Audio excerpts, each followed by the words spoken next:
I think it's time we ask ourselves if we still know the freedoms that were intended for us by the Founding Fathers. They seem to be in full-scale retreat from spending cuts and are talking about raising people's taxes again. And I have only one thing to say to the tax increasers. Go ahead, make my day. If we lose freedom here, there's no place to escape to. This is the last stand on earth. Those who would trade our freedom for security have embarked on this downward course. Whether we believe in our capacity for self-government or whether we abandon the American Revolution and confess that a little intellectual elite in a far distant capital can plan our lives for us better than we can plan them ourselves. Conduit News Radio with Paul Harrell is on now. There we go. Hey, folks, welcome to the program. Thanks so much for being with us. Really glad that you are joining us today. We're going to get to some news here in a minute. Let me tell you what we got coming up on the show today. We'll be talking with John Milkovich. John Milkovich is an author, a state senator from Louisiana. We've had him on the program before. He's coming up at 6:33. He's the author of this book called Robert Mueller, Errand Boy for the New World Order. So we've had him on before. I wanted to have him on again because in light of the fact that, his book paints Robert Mueller as such a bad guy, considering the fact that we do have this report exonerating the president. Now, a lot of people say, well, he left the door open for obstruction of justice. Okay, for what crime? If there was no collusion, then how did the president obstruct justice? You've got to actually be guilty of a crime if you're going to obstruct justice, not to mention Rod Rosenstein. This is what the left will not admit. Rod Rosenstein signed off on this as well. He's the guy that was supposed to be the gatekeeper, after Sessions took over, after Sessions recused himself. Anyway, we'll get into all of that at 6:33. The fallout from the left on this has just been a pleasure to watch in terms of just, if you're into politics for a living. Also, the media. I think the media knows. Now, is the media going to change? I think they know how bad they look, how ridiculous they look, but are they going to change? Are they even capable of changing? I mean, it just depends. I mean, like, where did all these left-wing talking points and everything else come from? Where did this desire to lie to the people come from? I mean, was it intentional deception, or are they just reading what someone is writing for them? Okay, well, where does that come from? Because, I mean, there's such a thing as a narrative. It used to, the left and the media, they denied that the news media actually had a narrative. Instead of reporting the news, they were reporting a narrative, meaning something that you were supposed to feel, a whole story, a specific way of looking at things. That's what a narrative is. Not objective, not reporting what the news is, what happened new today, but a narrative. Well, now they pretty much admit that's the case, and you can just look through the mainstream media and you can see they've used the same words. They use the same descriptive words in describing the same story.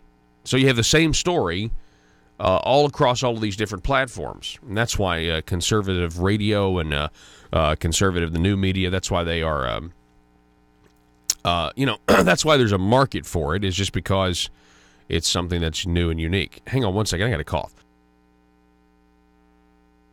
Sorry about that. All right, so the phone number 870-275-9799 this morning. So we'll be talking with John Milkovich coming up at 6:33. Also, Josh Waters an hour from then. The Conduit scorecard, I don't know what week we're on anymore, but we'll have 3 bills to go over. And, of course, one of those bills is going to be the internet sales tax.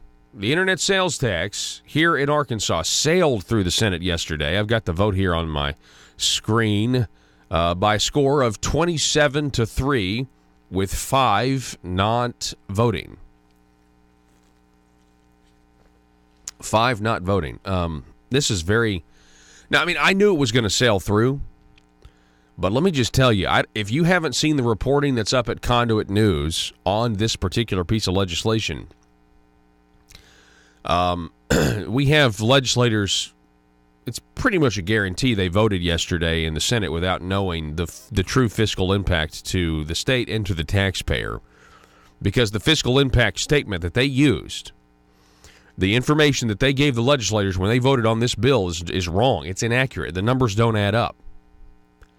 And let's just get right into it, because this is maddening to me. You know, if we were trying to shrink the size of government with numbers that don't add up or numbers that weren't transparent, there's no way the establishment would even give it the time of day. But because Senator Bart Hester is the majority leader and is carrying this, they spent more time yesterday discussing the car wash taxes than they did whether or not we should be doing this and taking more money from the people of Arkansas. This is not the bill that the task force even recommended when they had draft legislation. This isn't even the bill they recommended. This is a bill that's actually going to get a lot more money from the people of Arkansas. Here it is, Conduit News. Throw this up on the screen, Joe. One of the first Facebook comments I saw when this post went up was, man, it's really kind of hard to follow this. Well, you're exactly right. It is hard to follow this. It's meant to be. No, we need the Conduit News article. Sorry, did I say Facebook? My bad. So after telling the Arkansas Democrat Gazette he planned to wait and run the Internet Tax 2.0 bill next week, Senator Bart Hester instead ran and passed the bill out of committee on Wednesday, March 20th. The bill made significant amendments not publicly available until after the committee meeting. The current fiscal impact is flawed in the following ways. Now, I hope there's some House members that are at least listening to this, because you should demand an updated fiscal impact. Even if you support an internet sales tax on the people, you should at least demand the Department of Finance and Administration give you a financial impact statement that makes sense. $47.1 million. Okay, the current fiscal impact is flawed in the following ways. It claims a $47.1 million total tax increase annually, but incorporates new language to capture more potential sales. This is drastically less than the estimates from last session of $100 to $150 million a year. It estimates 11.8 million tax increase annually for all cities and counties, but in 2017, the city of Little Rock estimated they would see an increase of 10.3 million alone based on actual taxable sales under the U.S. Census Bureau. They estimate that 80% of the impact will be from marketplace sellers, yet marketplace seller language was not included in previous draft legislation. However, the estimates without the marketplace sellers is now the same estimate with marketplace sellers. Using this 80% number, the true annual tax increase estimate would be closer to $235 million on the people. $235 million on the people. Now look at this table here. This makes it pretty easy here. Internet sales tax estimated annual tax increase. You have the state 100 to 150 million. Let's see, DF&A estimate without the marketplace facilitator language was 35.3 million, and now DF&A 2019 estimate with marketplace language is still 35.3 million. So they've made a significant change to the legislation, and the fiscal impact statement is for an older piece of legislation. And again, if anybody else who was not in leadership tried to do this, they would be called on the carpet. But it doesn't apply to Bart Hester. It doesn't apply to the establishment here in Arkansas. Oh, by the way, thankfully we have more county committees stepping up. Faulkner County Republican Committee last night passing a resolution saying that they don't want any more of these tax increases. That's along with Washington County. I believe Randolph County and Johnson County Republican parties have now also followed suit, passing resolutions saying enough's enough. Enough's enough. You guys are not doing what the platform says we should be doing. Keep going. Simply put, recent estimates on SB 576, and particularly SB 571, appear to include budget gimmicks and tricks to prove a predetermined outcome or estimate of revenue. Here That outcome seems to provide the smallest possible tax increase numbers for a new internet sales tax. The bill, as amended, includes a new internet sales tax that would place a point of sale for online purchases. This is currently not the law. Some argue the internet sales tax has been around since 1949 in Arkansas. We know there is no current internet sales tax for two reasons, though. One, the internet did not exist in 1949. Two, there is new legislation to change the law to implement a new internet tax. There is a use tax law on the books, yes, requiring self-reporting and payment of tax on internet purchases, but no current law exists placing a point-of-sale tax for internet purchases of companies without a nexus in Arkansas, thus the reason for the legislation we're even talking about right now. It is important to note that this is not a tax that is paid by out-of-state companies. It is a tax paid by the people of Arkansas and simply collected and remitted by the companies.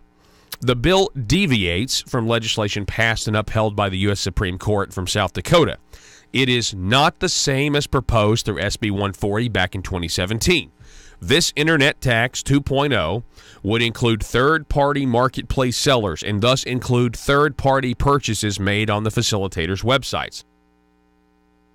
Under draft legislation from the Tax Task Force last year, no language about marketplace facilitators was included. That revenue impact statement said the tax increase would be $47.1 million, with $35.3 million to the state, $11.8 million to the cities and counties annually once fully implemented. New language incorporating third-party sellers, again, this sailed out of the Senate yesterday with 27 yes votes, should dramatically increase the revenue. So if you're adding this new language incorporating more potential revenue gains by, putting into basically the pot more purchases, more commerce potential, it should dramatically increase the revenue going to the state, county, and city governments. However, the new fiscal impact statement used the same numbers from the Tax Task Force draft legislation that excluded the current language that we're talking about.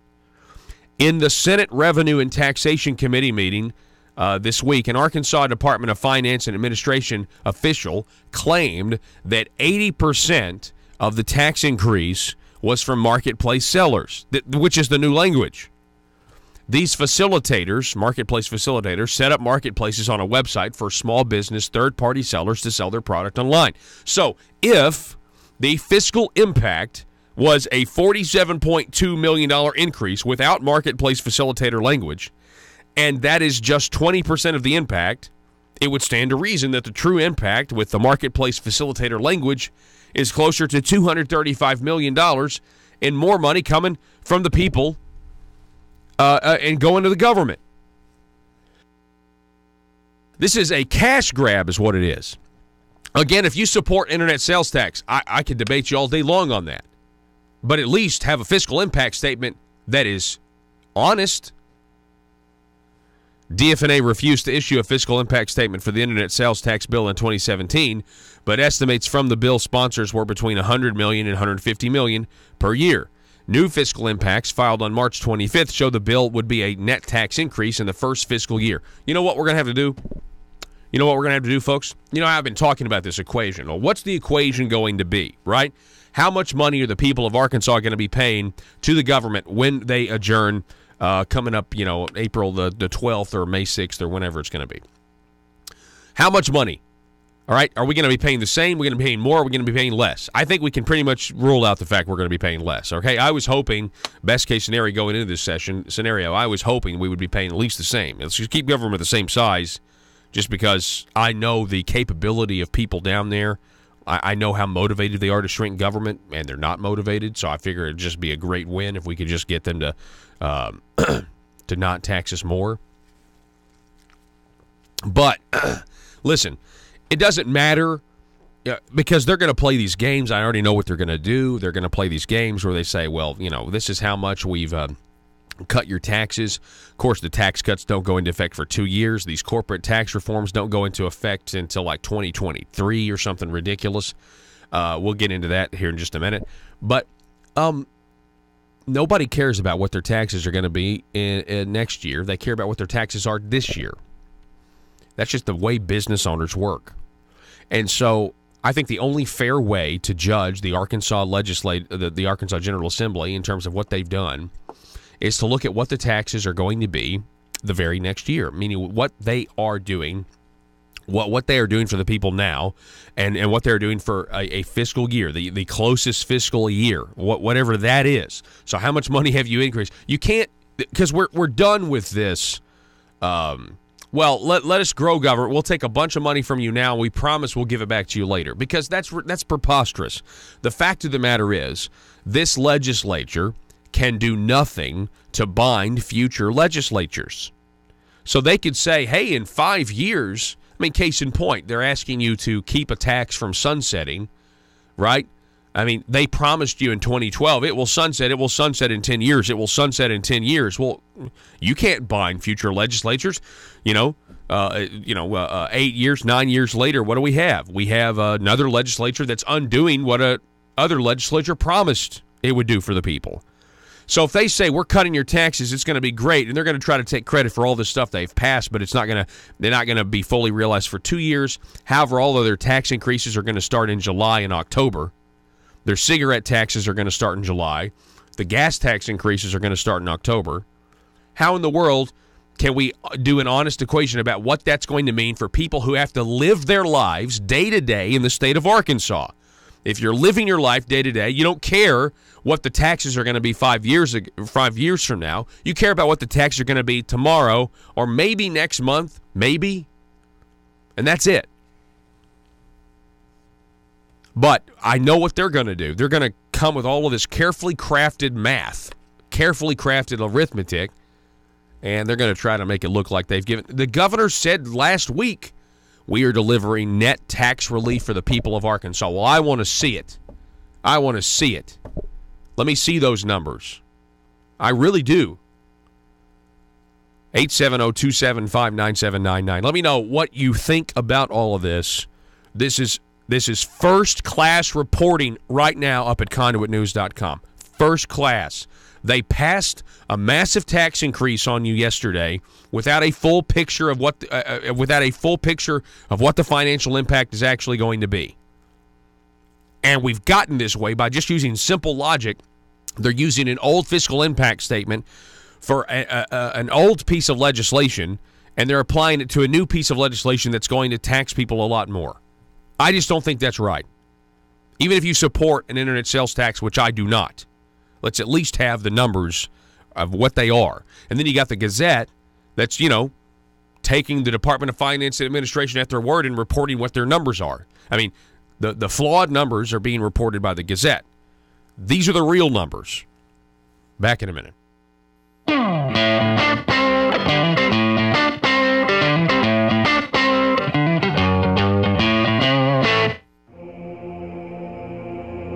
It's Conduit News Radio with Paul Harrell. All right, welcome back, folks. Good morning to you. Thanks so much for being with us. We're going to get to some Arkansas news here in a little bit. That they won't cut spending. They keep raising our taxes. It's pretty frustrating. But we're going to stick with this national news because it's No Collusion Day. So happy No Collusion Day once again, everybody out there. Some might argue it was yesterday, but, whatever. Let's make it a 2-day holiday, right? I want to welcome to the program, we have political analyst John Michael Chambers is on the line. He is an author of a book called Trump and the Resurrection of America. John, welcome, sir. How are you? I'm great. How are you? Good morning. Good morning. Now, I understand you were a talk radio host at one point. Way back in the day, yes, in Tampa Bay area. Wow. Well, that's fantastic. It's always good to have a fellow talker on the program. So, John, tell us about your book. Why'd you want to write this book?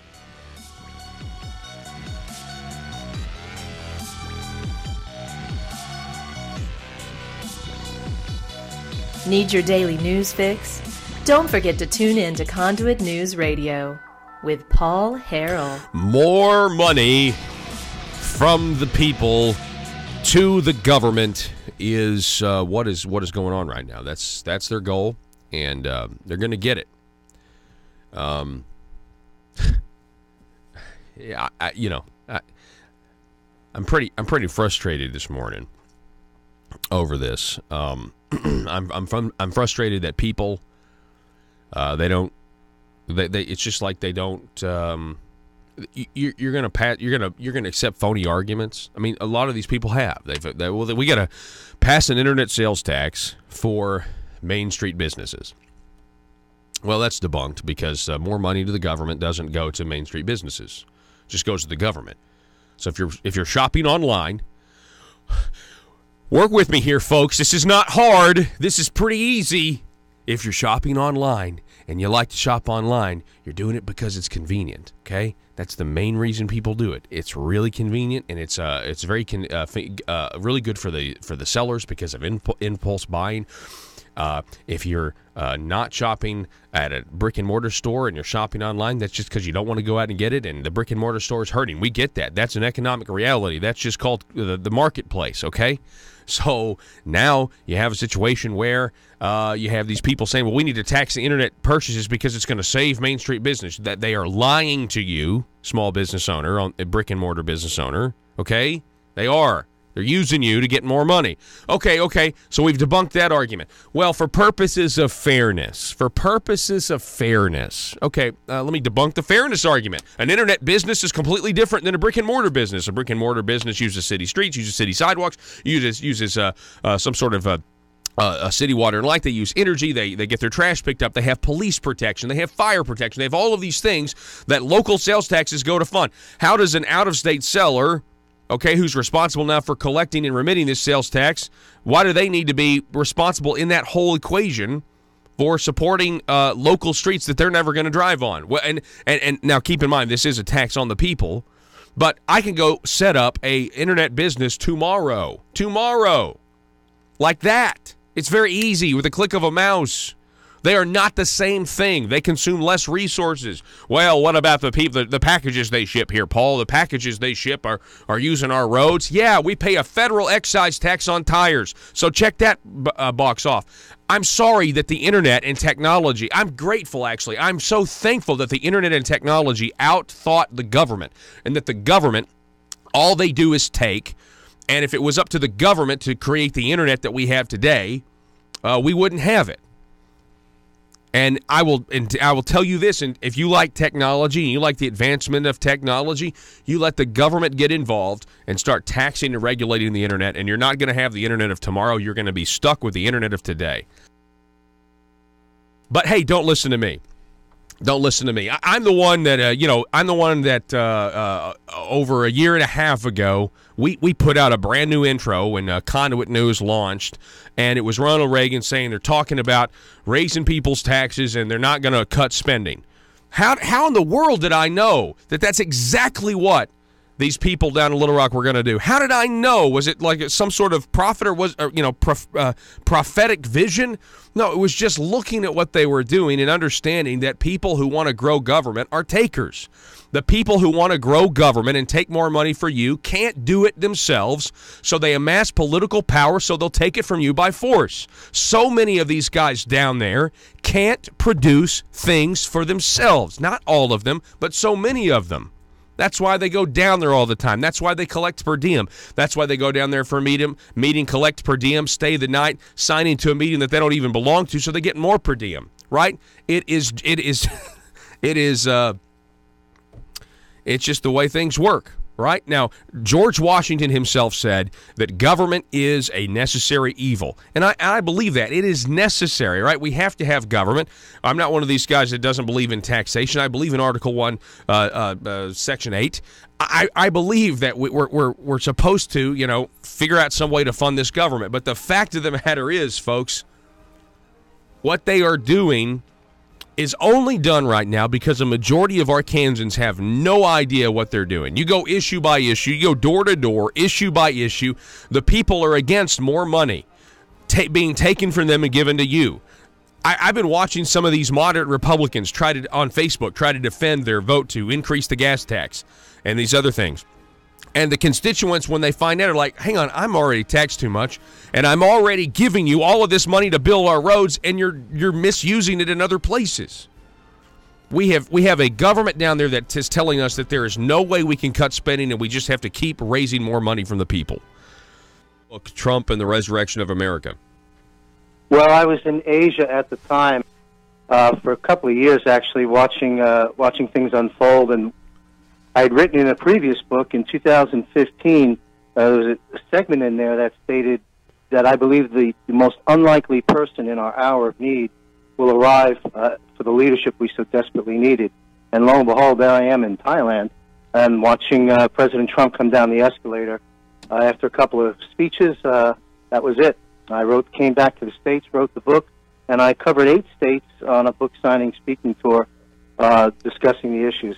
So the reason is this is our chance to resurrect America. We've been in a post-constitutional government to a greater or lesser extent for many years, and so I can't think of anything more important to do than this.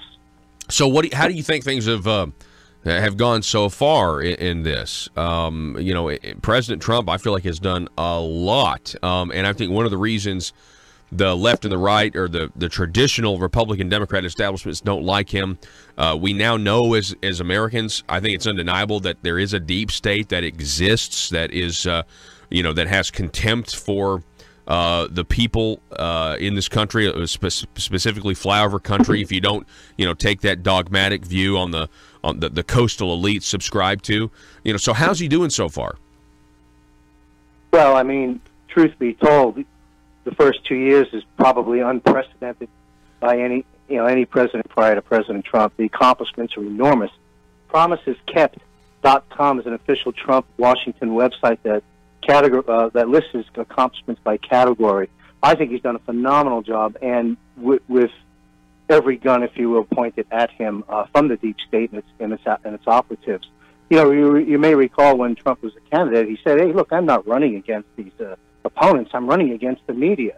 This has been the biggest problem. The deep state they control the media to a large extent. So he's accomplished an enormous amount, not just in the economy, but all across the board. It's oftentimes not reported.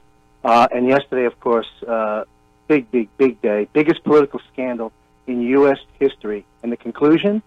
No collusion, no obstruction, and now the pendulum has shifted. This is a major shift in the Trump presidency.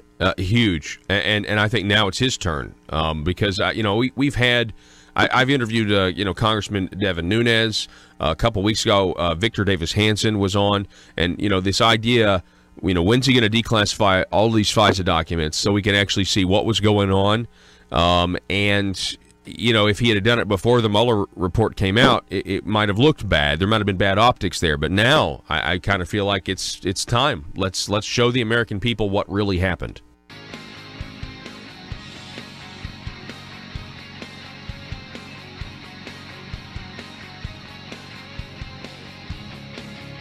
The intersection of conservative ideas and reality.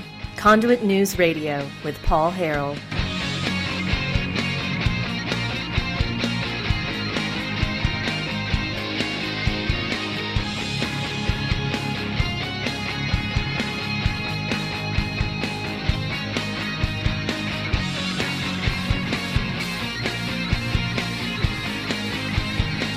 All right, folks, we're going to continue with our coverage of what's going on in the 92nd General Assembly at the Marble Palace in Little Rock. But we're going to get back to that closer to the top of the next hour.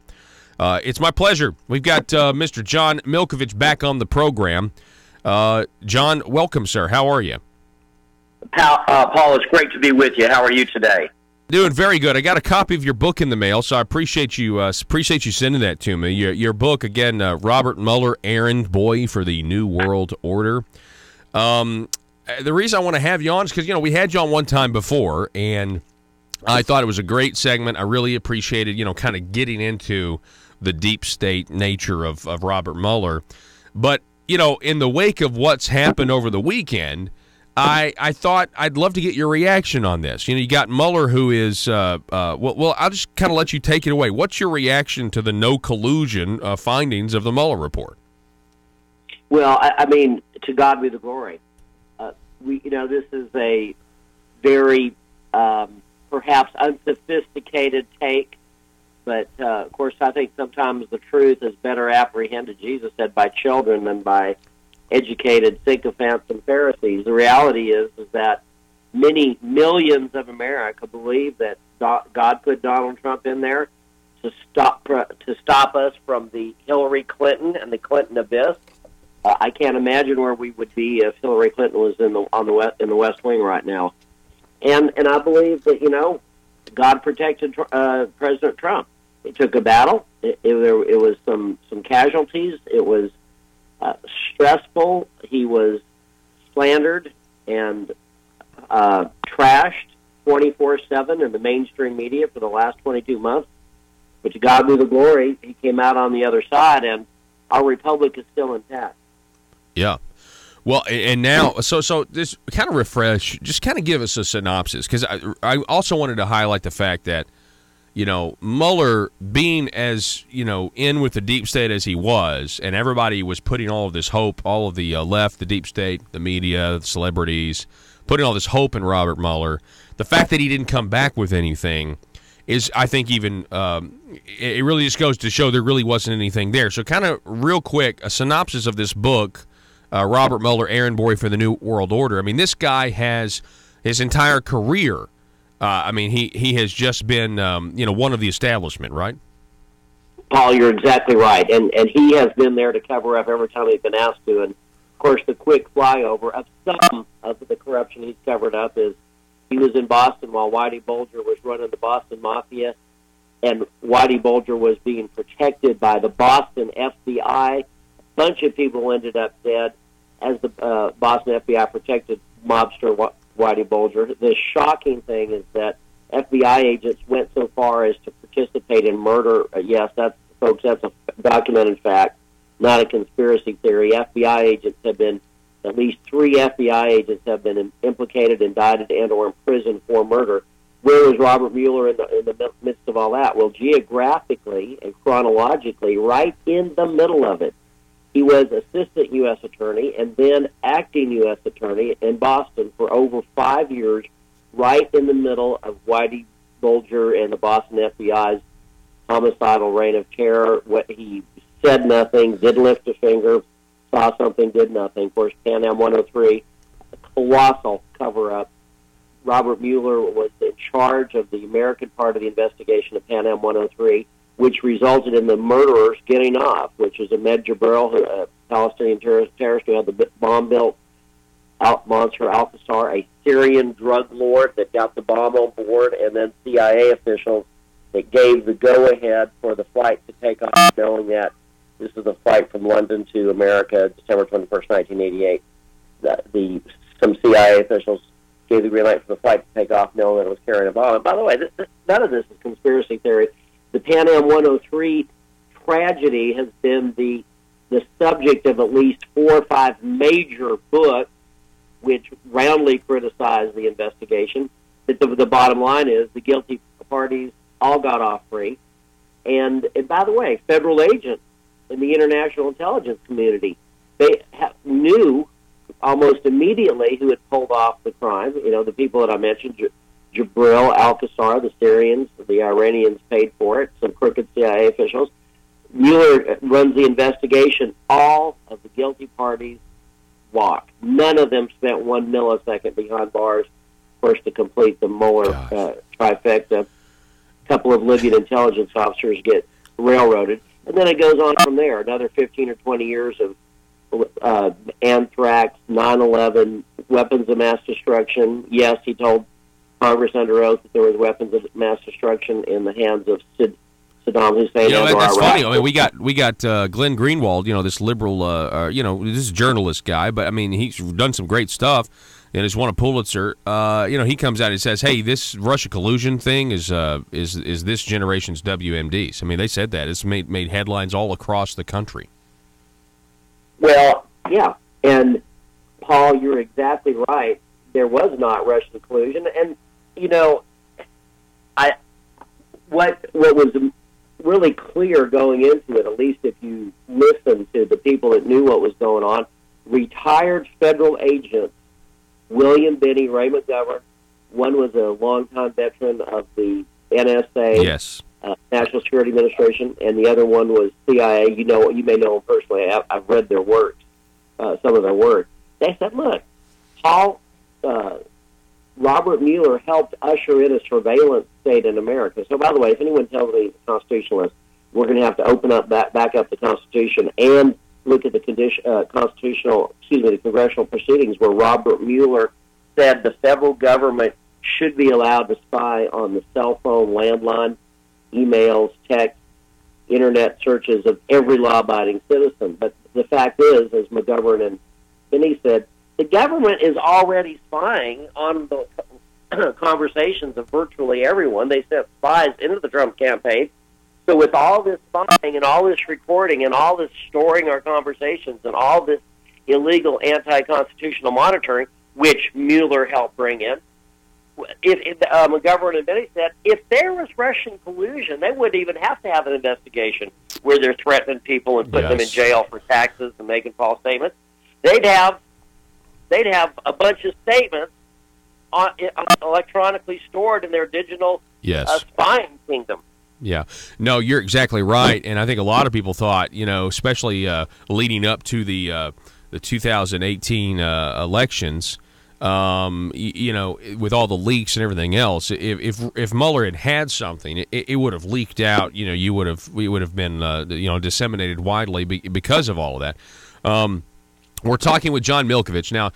John is a Democrat state senator from Louisiana. He's the author of this book, Robert Mueller, Errand Boy for the New World Order. Now, John, I just wanted, when you go and you list all of these things that Robert Mueller has been involved in, it's no wonder that he was the guy they went to and they appointed. Okay, so Jeff Sessions, recuses himself.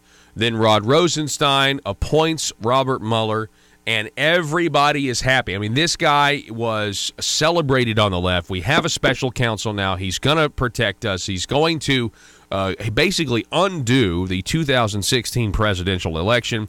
They are very upset. I said this yesterday. They are furious that the people of Wisconsin gave Trump the popular vote in Wisconsin, the popular vote in Pennsylvania, the popular vote in Ohio, the popular vote in Florida.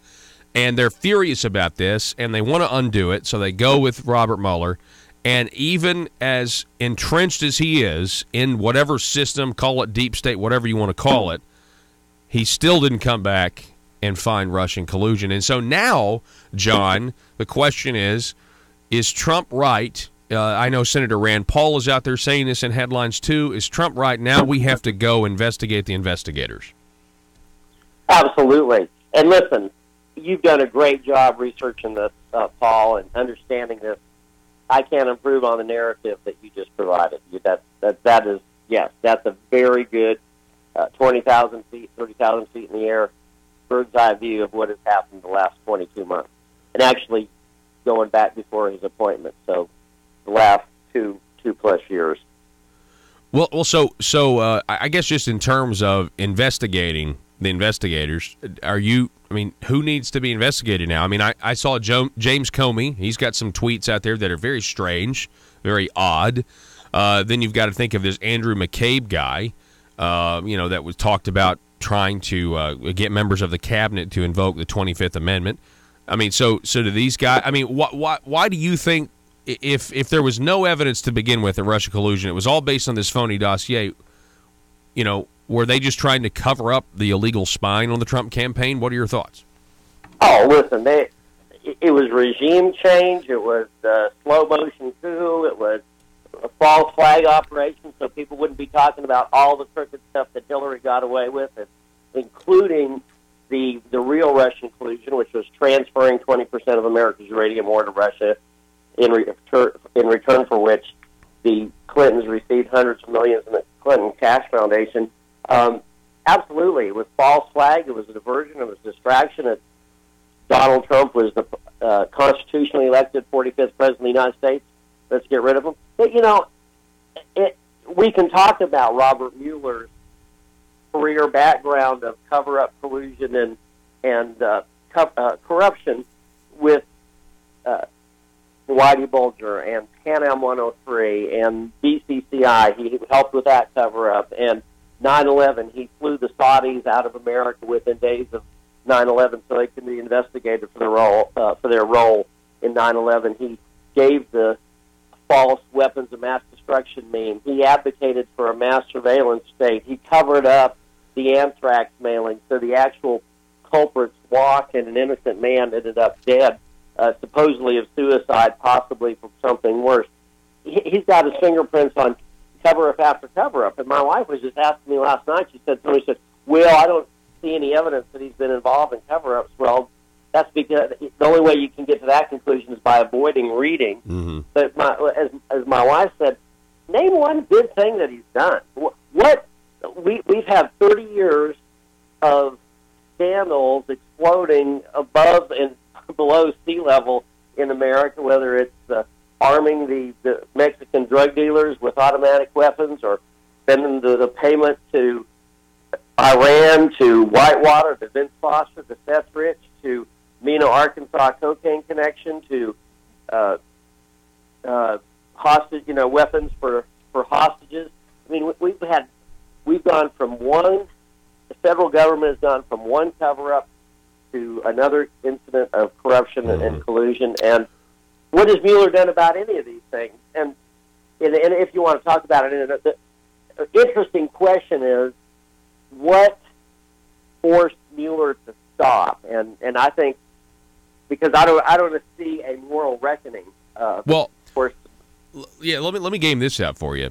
I mean, well, first of all, the real Russian collusion, and I've had congressmen on this program that say this. I mean, people who were on the House Intel Committee back when Republicans were in control. The only Russia collusion that they found was between the DNC, Hillary Clinton, and Russia. Now, I actually think Robert Mueller specifically, now correct me if I'm wrong, John, but he's involved with this whole Uranium One situation. I mean, if you're going to investigate anything at this point, that's the smoking gun. And Robert Mueller, I mean, who knows? I mean, he may know that, that they have him, cornered on this. I mean, talk about Uranium One. What was Robert Mueller's role in the Clinton Uranium One scandal? Well, basically, and of course, Dr. Corsi does a beautiful job of laying this out in Killing the Deep State. But just very simplified is that the Russians were determined to get their hands on America's uranium ore interests. And as Dr. Corsi points out, they started a racketeering, corruption, extortion, blackmail, bribery ring in the state of Maryland to help them acquire the leverage that they needed to get America's uranium ore interest. And to make a long story short, Hillary Clinton's proxy on the CFIUS, that's the committee that allows foreign investment, voted in favor of allowing these Russian interests to buy up our uranium. And the Russian interests did buy up our uranium. And guess what happened to the Clinton Cash Foundation? According to Dr. Corsi, $100 or $200 million got placed in the Clinton Cash Foundation by some of these same Russian interests that acquired the America's uranium ore. So what's the Mueller connection? Well, while this was going on, complaints were being lodged with the FBI that, look, there's a racketeering operation centered in Maryland, and the Russians were using this to blackmail, extortion, bribery, suitcases full of cash. Well, guess what the FBI did? Nothing. Guess who was head of the FBI while this was going on? Robert Mueller. Who was the head of the FBI when people were complaining and informing about this racketeering operation? Robert Mueller. And the operation was centered in the state of Maryland. And, of course, we know who the U.S. attorney was operating in the state of Maryland at the time that the Russians were using their racketeering extortion ring to get the uranium interest, a man named Rod Rosenstein. So, yes, and, of course, as Dr. Corsi points out, there's apparently a State Department cable pursuant to which Hillary Clinton ordered Robert Mueller to deliver a small sample of highly enriched uranium to Russian officials on a Russian runway. Well, that's government documents, and Robert Mueller's never explained that. So, yeah, there's some Russian collusion that went on. Mm-hmm. It was committed by the people that were behind the investigation that targeted President Trump. So, I guess a soft conclusion, just from this interview, John Milkovich, is they did all of this. They used all their assets in the media.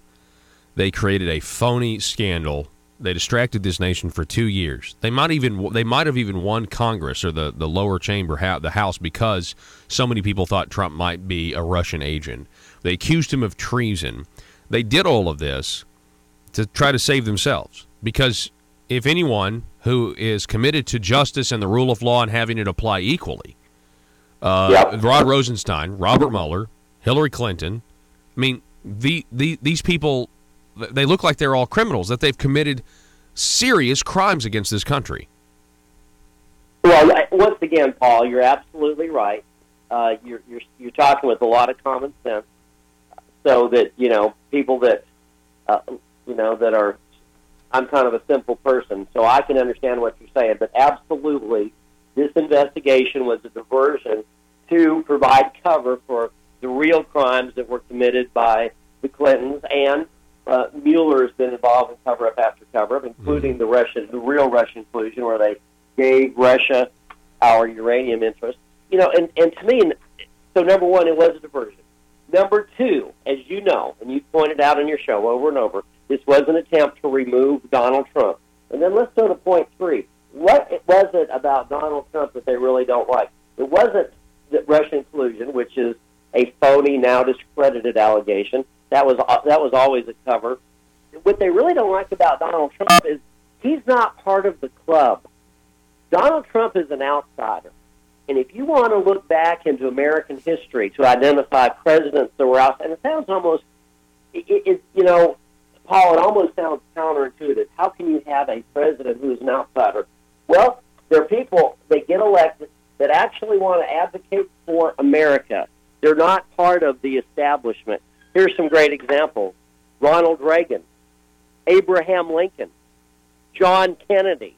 By the way, they were all either assassinated or the subject of assassination. In fact, Ronald Reagan was shot. They tried to kill him. Donald Trump is an outsider. He's not part of the Bush, Clinton, Obama, Comey, Rosenstein, Mueller club.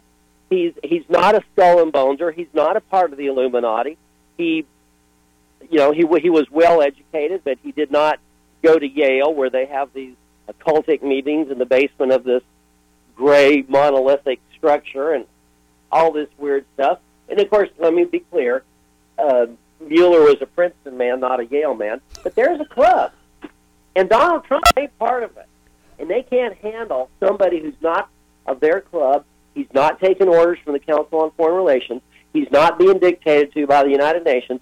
He's actually fighting for America. He's doing some out-of-the-box, outsider-type things like standing up for the unborn, opposing abortion, opposing the destruction and demolition of Americans' borders, standing up against weaponized immigration, where they're bringing drug dealers, terrorists, and bombers into America, saying we will fight ISIS to protect the Muslims in the Mideast, but we're not going to allow Muslim terrorists into America without even checking their resume. And all the trade deals that made people rich around the world, including people that were possibly on the platform when Donald, the famous statement he made when he was inaugurated, he says, look, there's people sitting on this platform or dais that were making profit. It was their victories and the loss of American working families. Donald Trump is an outsider from jump. They couldn't handle it. They were willing to do anything they could to take him out of office. John Milkovich, I appreciate it. You're a Democrat state senator from Louisiana. Your book, Robert Mueller, Errand Boy for the New World Order. It's always great to have you on. I want to do this follow-up interview in light of this no collusion news. It's great to meet you, sir. I'd love to do it again sometime. Paul, you've got it figured out. Just don't get tired. This war isn't over. We need all of our patriots to step up to the plate, and thank God for what you're doing, my friend. Hey, I appreciate you, John. I appreciate you saying that. God bless you. John Milkovich, everybody. Again, Robert Mueller, Errand Boy for the New World Order. It's a book. You can check it out. All right, we're gonna stop here. Going to take a break. Going to reset. We got more Arkansas news to get to today. Don't go anywhere. Russellville-based firearms manufacturer Omega are making clones of the most notable German firearms in the world.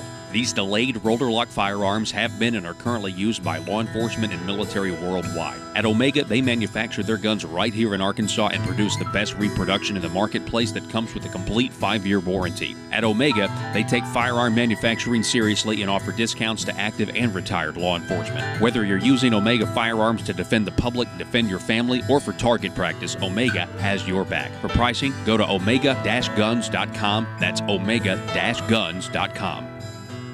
Are you a conservative-minded young person and want to let the world know about it? Are you tired of rolling your eyes as your professor regurgitates progressive, PC, neo-Marxist nonsense? Then you should interview on Conduit News Radio's Young Conservative segment and tell us about why you believe the way you do. Tell us how you came to be a conservative and what are your views on government.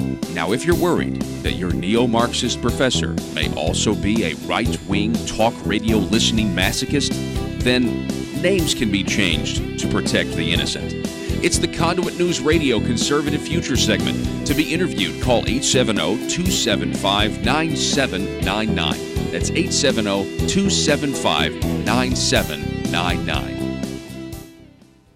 If you're like me, you believe that small business is the heart of Arkansas's economic engine, and it should be viewed that way by the politicians in Little Rock. Conduit for Commerce also believes, like you and I believe, policies that achieve less regulation and lower taxation help small business in Arkansas thrive. Other policies like small, constitutionally consistent government and reducing citizen dependency on government keeps it from growing and expanding its influence on our daily lives. Conduit for Commerce works every day to educate the general public and legislators on these important priorities in the name of Arkansas small business. By the way, contributions to Conduit for Commerce are tax deductible. Log on now to conduitforcommerce.org and click on Contact Us on the right side of the page. That's conduitforcommerce.org. Go there now and learn the facts on protecting small business in Arkansas.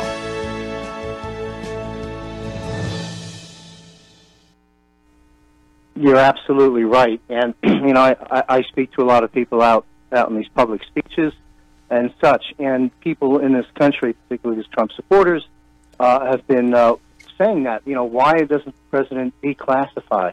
Well, you just nailed it. There is a plan, and it may have backfired. I believe now, not necessarily this morning, but we've entered a phase now in this battle, and the president is going to begin the declassification, FISA, and other documents he has. I mean, after all, he is the president.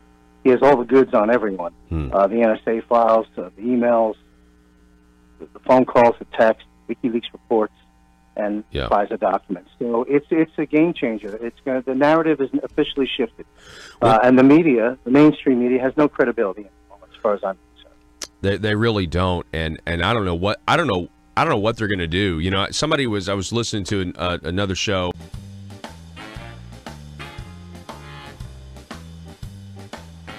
Exposing the truth and everything the Marble Palace establishment keep trying to cover up. It's Conduit News Radio with Paul Harrell.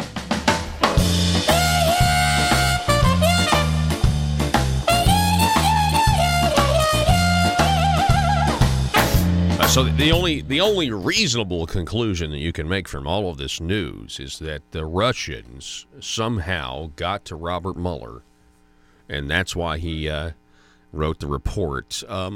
Folks, somebody on Facebook just posted, be careful how much truth you post out there on Facebook and Twitter, because they're correcting, they're manipulating, trying not to let the people, the average person know that only watches CNN, know what the truth is in light of all of this. So I don't know, be careful. I mean, they might ban you for no reason. Who knows? There's all kinds of stories about this. But I do have this headline from yesterday, the American Thinker. Tech tyrants at Google are doing their best to obscure no indictments of Robert Mueller, meaning like there's no more indictments coming and everything else. If the internet search monopolists at Google are trying to build a case that they are a dangerous threat to democracy in need of antitrust remediation, they're doing a good job of it. We already know that Google is run by leftists, for leftists, and fired software engineer James Damore for political reasons because he dared question their political correctness and their orthodoxy there. But there is a accumulating body of evidence that Google attempts to manage the public's access to information so as to bias it in favor of Google's friends and against those Google decides are its enemies. They are trying to censor this news of Robert Mueller and the exoneration of President Trump. The news and talk of Northeast Arkansas. This is News Talk 101.3 FM and 12:30 AM KBTM, Jonesboro, an EAB radio station. You're absolutely right. And, you know, I speak to a lot of people out in these public speeches and such, and people in this country, particularly as Trump supporters, have been saying that, you know, why doesn't the president declassify?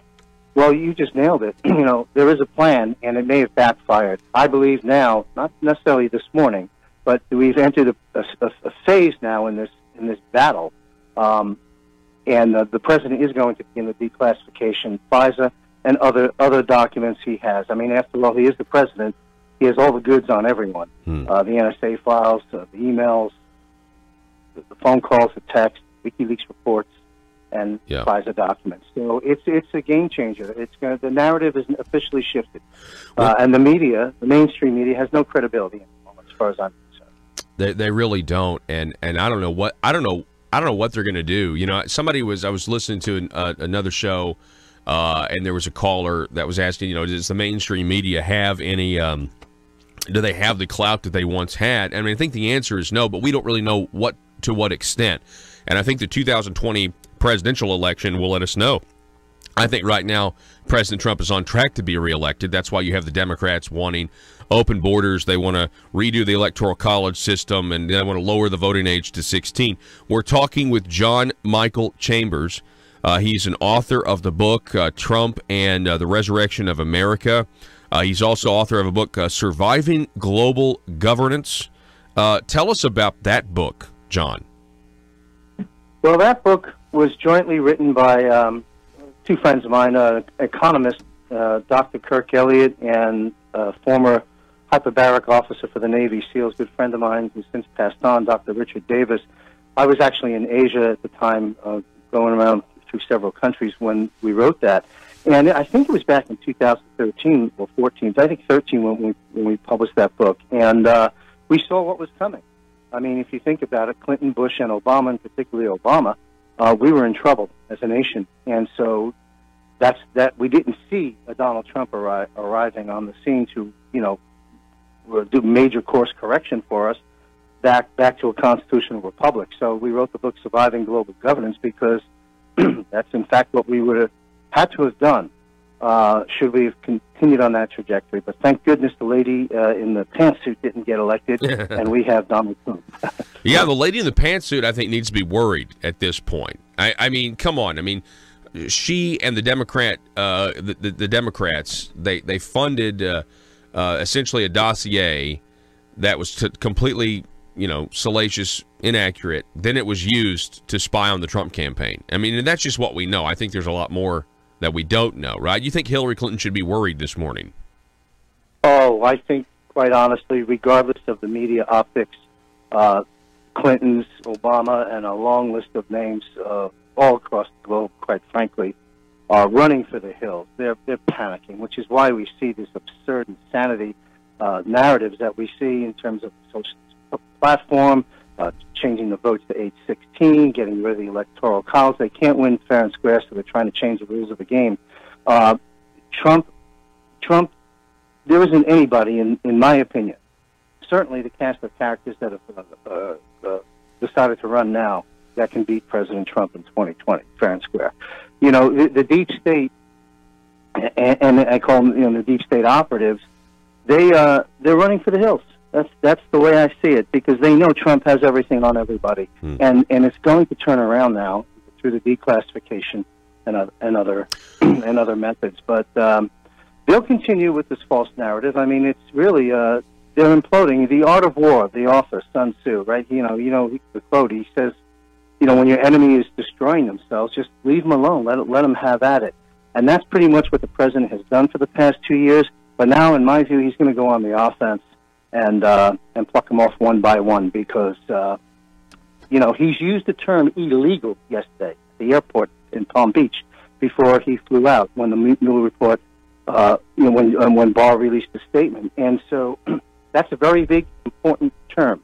He doesn't throw these words around for no reason. Same thing when the 60-minute interview was done, the FBI, about a month ago, Trump tweeted the words coup against my administration, coup against me, coup d'etat against me. He used the word coup, and he used the word treason. Now, you don't make a digital media footprint using those words as the President of the United States unless you intend to follow through. Trump is...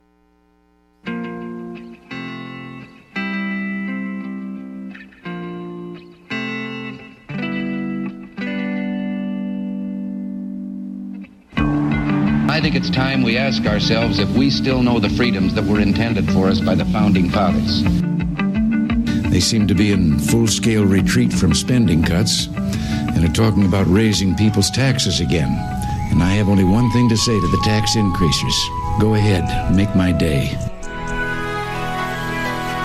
If we lose freedom here, there's no place to escape to. This is the last stand on earth. Those who would trade our freedom for security have embarked on this downward course. Whether we believe in our capacity for self-government or whether we abandon the American Revolution and confess that a little intellectual elite in a far distant capital can plan our lives for us better than we can plan them ourselves. Conduit News Radio with Paul Harrell is on now. $400 million. $400 million. That is the number. Was it like 415 million? 415 million for the highway plan, right? That's over and done with. That's old news. That is old news. $415 million for the highway plan for the state of Arkansas. That's going to be $415 million coming from your pocket. Now, that does depend. 200 million of that, right? 200 million of that is going to come from your voting in 2020, whether or not you want to allow a tax to sunset. They don't want it to sunset. They want it to be permanently ingrained in our Constitution because your taxpayer dollars are the opium of legislators. The opium of legislators. Man, I just remember, I think I did a report once on, I was in like, what's weird, the opium of educators. I'm having a flashback. Sorry, I'm pretty sure I've used that phrase. I did a report once. I'm talking like in middle school maybe, or it might have even been in elementary school. Yeah, the opium of educators. It was about the standardized tests where I made the argument. I think I was in like the 5th grade, and I made some argument that these standardized tests are the opium of educators. Anyway, the opium of legislators are your tax dollars. 870-275-9799. They can't get over it. So $415 million. Okay. That comes from raising your gas taxes, brand new tax at the wholesale level. Now, they did cut income taxes by $95 million 2 years from now. That's right. You get an income tax cut 2 years from now. Your cigarette taxes, it looks like they may go up. Although, who knows, maybe there'll be some sense. Maybe there'll be some common sense in the Arkansas House, and they won't pass the governor's nephew's bill to raise your cigarette taxes and vaping taxes $100 billion so that they can then create an earned income tax credit. Do we have Republican supermajorities? We do. In both chambers? Okay. All right. Just checking. Just making sure that we have Republican supermajorities. Sometimes, sometimes you wonder. You're not really sure. I mean, you got to make sure, right? Because sometimes you'd think we have Democrat supermajorities based on what we're talking about here. Arkansas doesn't have any money. Let's talk about that. Arkansas doesn't have any money. We are running out of other people's money. That's what Margaret Thatcher said happens when you are in a socialistic society. That socialism doesn't work because you eventually run out of other people's money. Here in Arkansas, we are running out of other people's money. Who agrees with that? Anybody out there? I do. I agree with my own statement. Listen. I know, man. Listen to this echo chamber, right? You'd think we were on the hashtag ARLeg Twitter feed right now. Yeah, I agree with my own statement. I'm a little flustered. Well, now coming up at 7:33, we're going to be talking to Josh Waters. We're going to be talking about the Conduit scorecard we have for this week.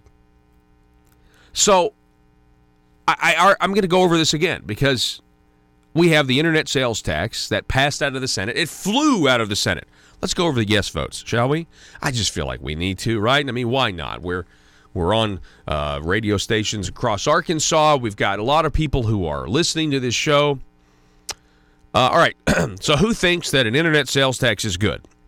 Now, there are debates. You can make a reasonable argument, okay, either way. But you would think that we should at least have an accurate fiscal impact statement, which they didn't. And this is now the second week in a row we're passing things with budget gimmickry and fiscal impact statements that don't make any sense. The second week in a row, the leadership is just pushing something through because they don't really want you to look into this. The bill is SB 576. To reform the tax laws concerning the levy and collection of sales and use tax, the apportionment and allocation of income for tax purposes, corporate income tax rates, and net operating losses, and to declare an emergency.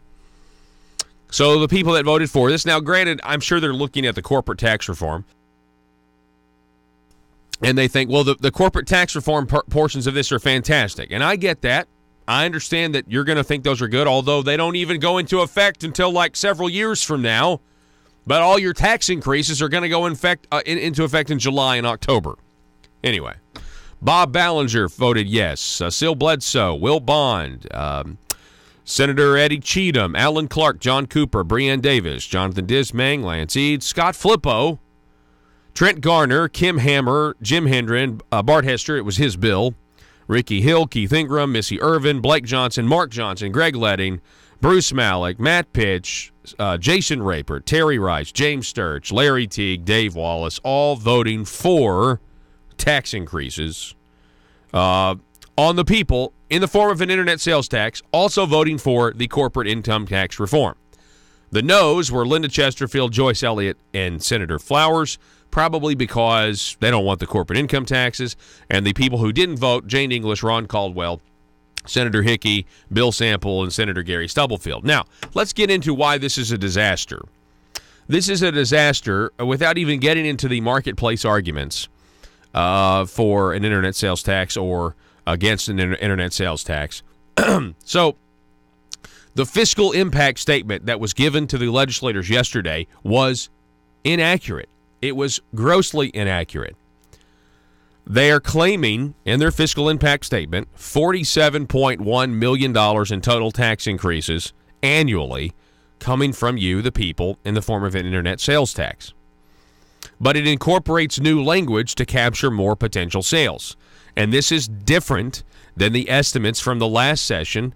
Last session, they said that if they passed the internet sales tax that failed, that the state would get $100 million to $150 million a year. Estimates now they're saying that $11.8 million of the tax increase will go to cities and counties. That'll be for all cities and counties. But the problem is, in 2017, the city of Little Rock estimated that if it would have passed, that they would have seen an increase of $10.3 million alone, just for their city alone. So how can the Department of Finance Administration estimate say that cities and counties will get $11.8 million when Little Rock alone was saying they'd get $10.3 million? That doesn't make sense. The DFNA estimates that 80% of the impact will be from marketplace sellers, and this is the new language they put in. Yet marketplace seller language was not included in the previous draft. However, the estimates without the marketplace sellers is now the same estimate with marketplace sellers. They have a fiscal impact statement. They used a fiscal impact statement for an old piece of legislation. They used an old fiscal impact statement for a new piece of legislation that does different things. Using the 80% number, the true annual tax increase estimate on the people of Arkansas is closer to $235 million, not 47.1. You just handed legislators a fiscal impact statement that said that it was going to generate $47.1 million. And the reality is it's going to generate $235 million if you go by DFNA's own deductions or own statements and just do a little deductive reasoning. Simply put, recent estimates on SB 576 and SB 571 appear to include gimmicks, tricks to prove a predetermined outcome. And what is that outcome? An estimate of revenue. That outcome seems to provide the smallest possible tax increase numbers for a new internet sales tax. The bill as amended includes a new internet sales tax that would place a point-of-sale tax on online purchases. This is important.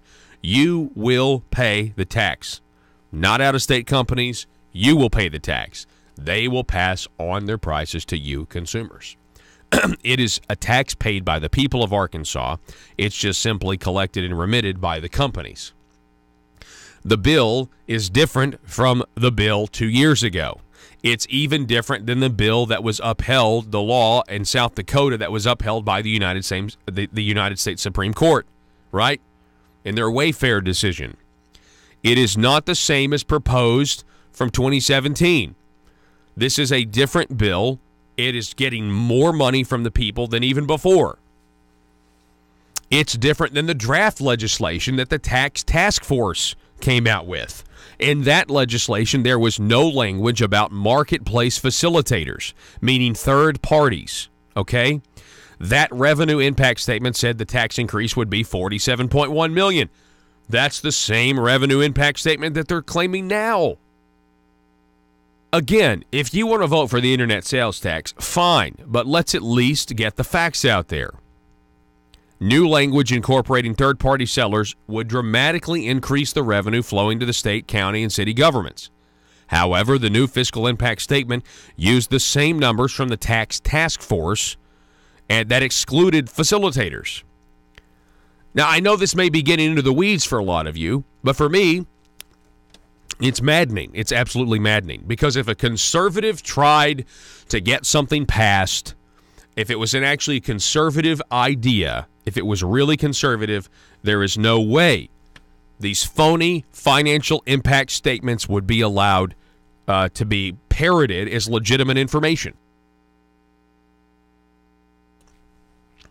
Now let's talk about some of the counter arguments. Some may argue that any estimates from 2017 were before Amazon started to voluntarily report, collect, and remit some taxes from Amazon purchases. However, the 2017 Little Rock estimate came after the legislative session and after Amazon started voluntarily reporting. The $100 to $150 million estimates from 2 years ago also came later in the session after Amazon started voluntarily collecting. In addition, Little Rock gave another estimate of over $10 million in 2018 based off of actual sales numbers in e-commerce projects over a year after they had been getting the voluntarily collected sales tax from Amazon. So what we have here is a situation where, as I open up this particular segment, $415 million plus $235 million. Wow, that's a lot of money, isn't it? That's $648 million. No, that's 235. It's more than that. It's over 600. It's over $600 million. Let's just say that. So $600 million. This is unbelievable. I mean, if you really start to look at it, with the highway plan, if we vote for that $200 million, don't let the tax sunset, and we're not even talking about the other $16 million from the 911 that they want to pass. I guess we had income tax cuts. So in 2 years, so we could subtract $95 million from the $600 million.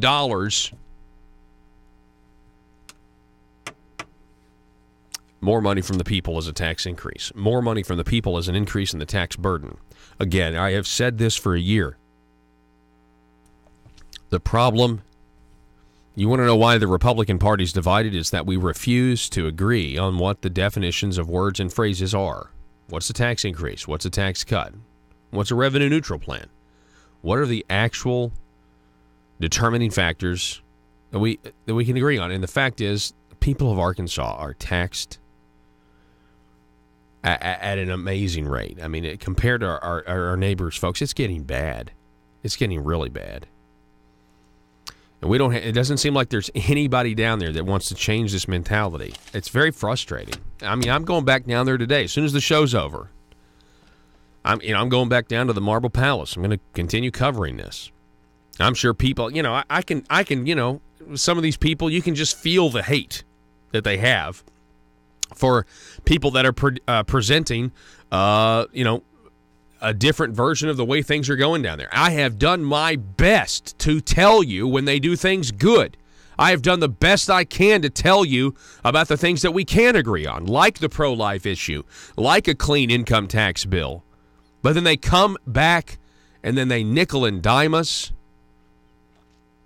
At the end of the day, the only thing that people are going to care about is, are they giving more money when you're done or less to the government? And they don't care about what's going to happen in tax cuts in 2022 or 2023 or 2026. They don't care about that. By the way, is this plan even revenue neutral? Is this income tax or internet tax even revenue neutral? Probably not until 2026 or something like that. That's what I remember reading. Anyway, that's the news. We're going to be talking more about this with Josh Water. Now I'll tell you some positive news. There is a good school choice bill that's going to affect Pulaski County specifically. The governor supports it, and it's really, really good. I'm excited about it. It's one of the instances where the Republican Party platform, we believe in school choice. Fantastic. I'm glad. We're going to talk about that. Matter of fact, I'm going to be interviewing sponsors. I'm going to be interviewing the sponsors of this legislation throughout the week, because I want to do my best to tell you about when there are good things that happen down there. But there's got to be a reckoning at some point. And people got to realize that economic freedom is a prerequisite for other freedoms. And if you keep taxing the people more and more, then we don't have money to do what we want to do and enjoy the freedom that we have. We're less free. And all these little taxes just make government bigger, which makes us less free. And there are people down there that make fun of it. When you tell them that, they make fun of you. Because they just don't care. Some of them. They don't care. And they do care about power. They do care about power. The only thing that scares them more is not going back down there. There are people that find their identity in being a state legislator. That's who they are. They're somebody. It's really like Capitol High down there. We're going to take a break.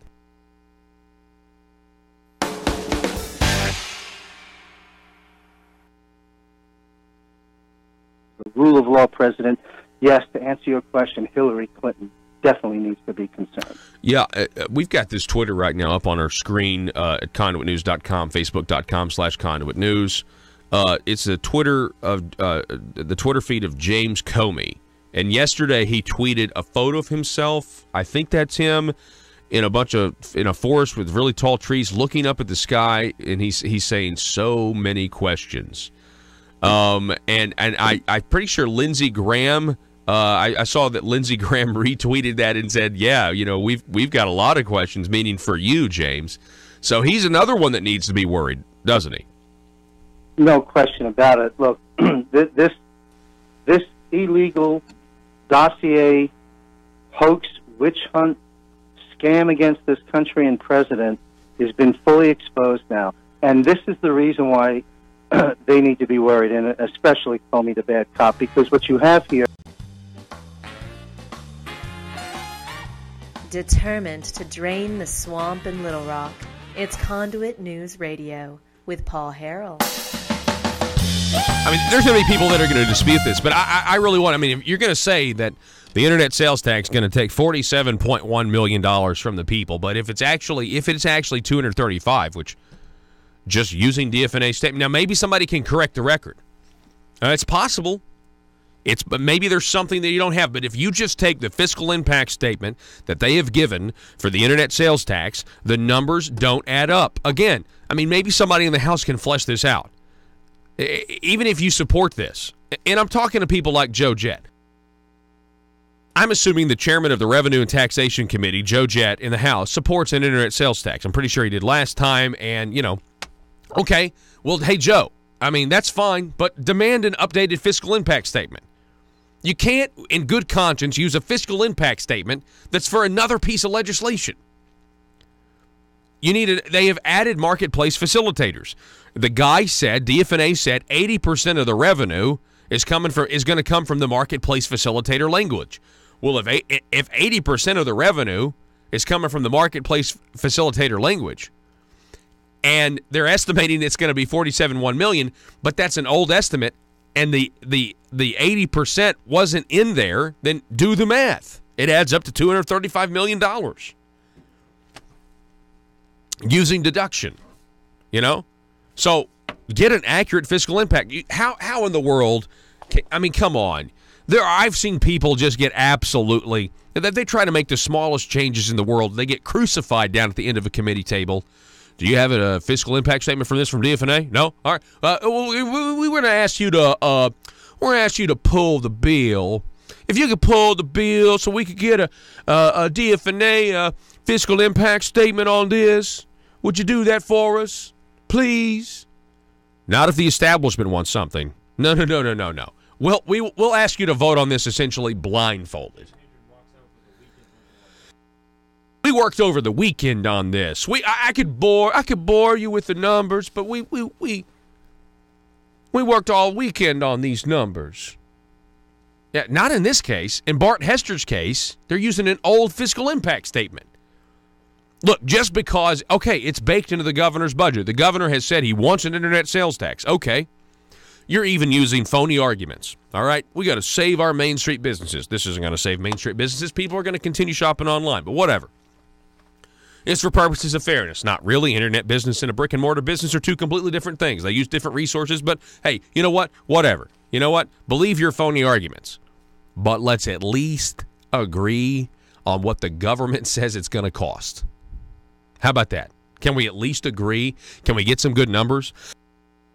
The government giving you phony numbers, it just fuels people's skepticism of government, just like the legislature saying 10 years ago. We got to pass a tax for roads, half-cent sales tax. It'll sunset in 10 years until Governor Hutchinson gets in office, when then he will say, the will of the voters doesn't matter in 2012. I need this money. We gotta send this back to the people and make sure they want this to sunset. It's like doing a Brexit vote all over again. You know what I mean? The people spoke in 2012. The people spoke in 2016 in London. And you got Theresa May over there and all these, parliamentarians, I don't know, whatever you call them, the MPs, I don't know, who cares? And they're like, well, we don't really think the people were serious when they voted to leave the European Union. We have Asa and Jim and Bart. We don't think the people were really serious when they voted for the tax to sunset. We really need these roads. Yeah. Oh, we got to respect the will of the people on minimum wage, though. The will of the people, minimum wage. We can't tweak the minimum wage. It's going to cripple small business in Arkansas that people just voted for. All these employees just voting away their employers' money by law. You got to respect the will of the voter. We can't support State Representative Robin Lundstrom on this. Not at all. We'll make sure we can't, let's throw her under the bus. Let's get the RPA involved. Let's throw Robin Lundstrom under the bus after she advances her bill out of committee, trying to actually stand up for small business. No. We can't do that. The will of the people, they just voted for minimum wage increases. I guess if it had been 10 years ago, we could do something about it. Yeah. The number's 870-275-9799. That will of the people argument is bogus, by the way, because we vote for legislators. And not only did they vote for Republican legislators that are supposed to stand up for small business, you also had people, mostly Democrats, voting for minimum wage increases. Republicans have every right to go back and say, you know what, we're going to tweak this now because you have a constitutional right to vote. We have a constitutional right to represent our districts. And I got a lot of businesses back home and nonprofits, and we don't need to have this arbitrary increase in the minimum wage. But nope, not going to happen. Too politically risky. Now, in the meantime, I will say that this This school choice bill that's been filed, it's getting a lot of pushback, and so far Republicans have held strong against the Democrat onslaught. The Democrats had a big press conference yesterday. Joyce Elliott, fear-mongering about public schools. You remember when school choice used to be a bipartisan issue because it would help the socioeconomic poor? Not anymore. Back in a minute.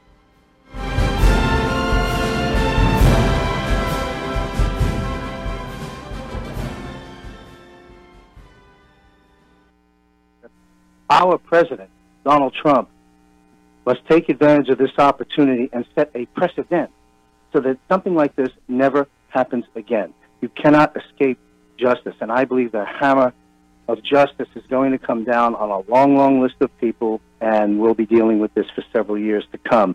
But law and order will be restored, and lo and behold, along the way, the president just keeps accomplishing quite a bit of his Make America Great Again agenda. But yes. We've got a big mountain to climb. There's no question about it. We're talking with political analyst and author John Michael Chambers. He has an extensive resume. I see here that you have worked with Ron Paul in the past and the Save America Foundation. Do you think it's interesting? Ron Paul was really my first exposure to any sort of ideas of libertarianism, and I feel like that those ideas are becoming more and more popular. I know people are really down on the younger generation, the millennials in particular, but I think the generation after them, just Generation Z, I think they're understanding that liberty is very, very important. Have you seen those ideas? Ron Paul advocated. Really, he was in the wilderness a lot of times, screaming in the wilderness, but I think they're getting more traction. What do you think? Absolutely, and not on the complete libertarian agenda, but on the things, in my view, that particularly Ron Paul have been shouting from the rooftops for 3 decades. One, for example, is taking on the central bank system and the Federal Reserve funding money. I mean, Ron Paul's going to be dancing in his PJs soon because President Trump is going after the central bank and the Federal Reserve system. And there's enough of a footprint of President Trump's statements with regards to that, if one looks deep enough, and I believe we're going to see the nationalization of the Fed at some point. H.R. 24 and H.R. 25 will be auditing the Fed on many different counts. I think Rand Paul is going to pick up the torch from Papa Paul and support President Trump with regards to at least the issue of the central banking system. So I think I did support Ron Paul and campaigned for liberty back in the day, and he certainly got my vote. But it's a new day. It's a Trump era. Everything has changed, and I'm very excited for the 2020 election because I believe Trump is unbeatable. The only concerns I have, of course, are these crazy bills before Congress, which are never going to pass, right, in my opinion, on the Electoral College and the age 16. But the system is rigged. I mean, there's software programs that are on the central servers that count our votes, and this is how Senator Hillary Clinton stole 17 primaries from Senator Sanders, and I write about that in my book, a chapter called Free and Fair Elections. And so, there's some great concerns that I have that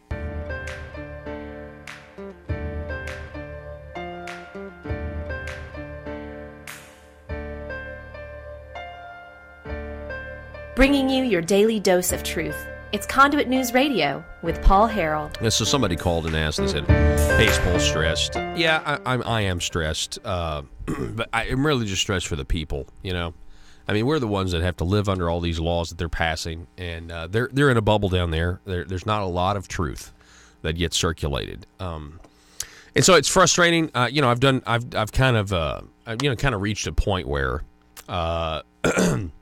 you try to give people the benefit of the doubt, and we do good things on a lot of things. We're the most pro-life state in the country, okay?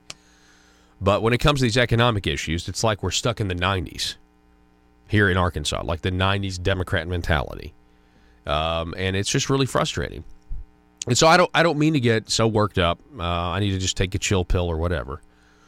But I know we've got a lot of you out there listening that are depending on this information.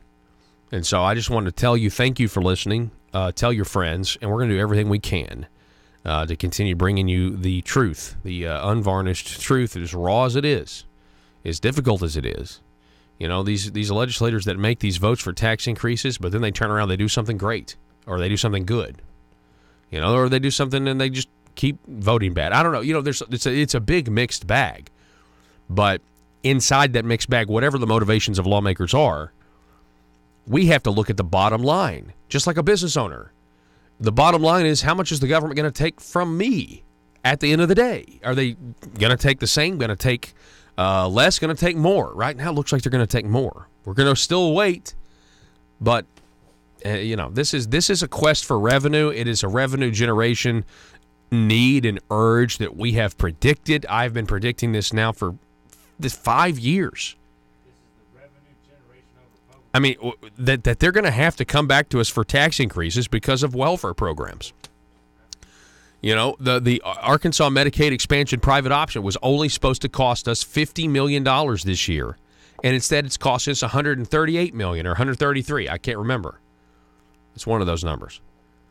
I mean, that's the reason they're coming back to you for more money. That's why and they're coming back just for more money and then some, you know. And I'll remind you, they transferred, I will just tell you this. Remember, they transferred all that money into an emergency fund or something. Remember that, the special session? And they said, well, this is going to increase our credit rating. And I was the only one that said, this is not to increase our credit rating, it's to maintain our credit rating, because somebody told them that Arkansas doesn't look good in the future financially. So you better have something to keep your credit rating up. Folks, it is, I don't know what week it is. I'll let Josh Waters tell us. What week is it? Josh, you're on the phone. What week is this for the scorecard? Good morning, Paul. It is week 10. I'm sharing your frustration. So just 3 weeks left to go. Under the current dates, I set to recess on April 12th. So I've got week 10 scorecard with 3 weeks left to go in the session. Okay, so this is week number 10, Conduit scorecard. Let's go with let's get positive here for a second. Let's start with SB 620. What's SB 620? What's it going to do? Yep. SB 620 is a school choice pilot program. That'll be just in Pulaski County, but it's going to allow 500 scholarships for low-income students to use those scholarships at a private school. And $3.5 million is the price tag, and that's going to come from the governor's discretionary fund. So it's a good bill, pretty straightforward bill. It's going to allow parents' choice for the best education for their child, and they're going to be able to have this funding to be able to get that education. It's not a bigger program. It's not statewide. It's just Pulaski County. But I think the goal and hope is that people will see the success that this pilot program has in Pulaski County and hopefully extend it statewide in the future. I agree, and I think this is a good first step. You know, it's a small step, but it's something that you got to support. It's in the Republican Party platform. It's about more choice, more freedom. And again, that's SB 620. This is by Senator Blake Johnson and State Representative Ken Bragg. We're going to be talking with them later in the week about this good piece of legislation. And, of course, there's a lot of heat. I mean, the Democrats had a press conference yesterday trying to stop this. So, I mean, it's predictable. If the left does not want this for sure. But you know, I got to commend the Republicans who are willing to do this and give parents more choice. Yeah, you know, like you said, Paul, it's in the Republican Party platform, whether it's supporting school choice, voting against tax increases, defending the Second Amendment, or protecting the unborn. You know, that's all in the Republican Party platform. So it would seem clear on this bill that it would sell through with supermajorities. I think we'll see. I think the fact that it's just Pulaski County may actually lend more votes. Yeah. Maybe that's why they did it this way. They didn't have the votes to do a statewide program. But at the end of the day, this is a good school choice bill, provides more choice and opportunity for students who may not have the resources to go to a school that would be better suited for what's best for them. We're talking with Josh Waters. This is week number 10, Conduit Scorecard. We're going to go to the next bill, SB 571. What does this do? And it's in the opposed category. Yep. So Senate Bill 571, a lot of talk. It's now headed to the House Revenue and Tax Committee. This is the bill by Senator Hendren that would raise taxes, cigarettes, and vaping $100 million a year. and would then turn around and establish this redistribution of wealth program, the EITC. Would also cut standard deduction rate and cut the lowest income rate in Arkansas, that rate. So, end of the day, a lot of shuffling of the deck chairs, and Senator Henson admitted that. Yeah, on the Titanic. On the Shuffling the deck chairs on the Titanic. Yeah, go ahead. Yeah. So, it is what it is. You know, it's shuffling around. I know you've played several times now Senator Gardner's comments. I've read the fiscal impact statement several times. I can't make heads or tails. It seems like for the first time they're somehow doing somewhat dynamic scoring on the smoking issue, that if we tax more and going forward there's going to be less smoking. I haven't seen that anywhere for anything else. So that fiscal impact statement's all over the place, the numbers are all over the place. At the end of the day, Paul, this bill raises taxes on our Kansans. You've talked to the small business owners. It's been very well established. This is going to hurt small business vape shops. It's going to, they say, put some of them out of business. They're going to have to cut employees.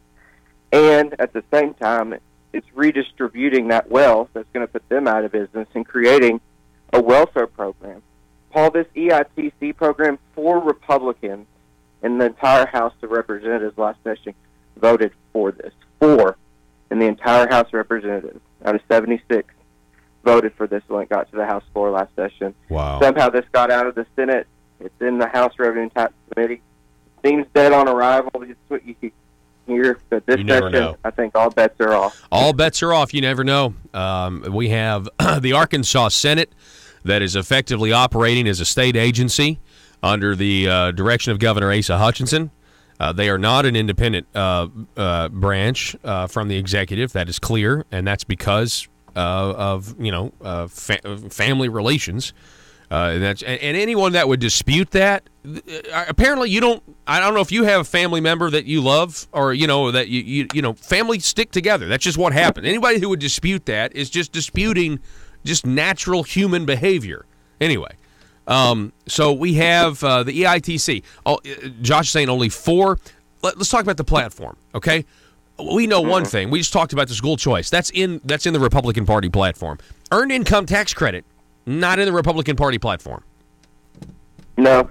I mean, I'm not sure. I think you played Brummett's comments. It caught a lot of people off guard, this EITC, because all this EITC standalone policy, and that's what they do. They put, competing policies together that can't stand on their own in one single bill. Yep. This EITC was brought forward in the Revenue and Tax Committee by a Democrat. It was voted down. I think it got 2 or 3 Democrat votes in the House Revenue and Tax Committee.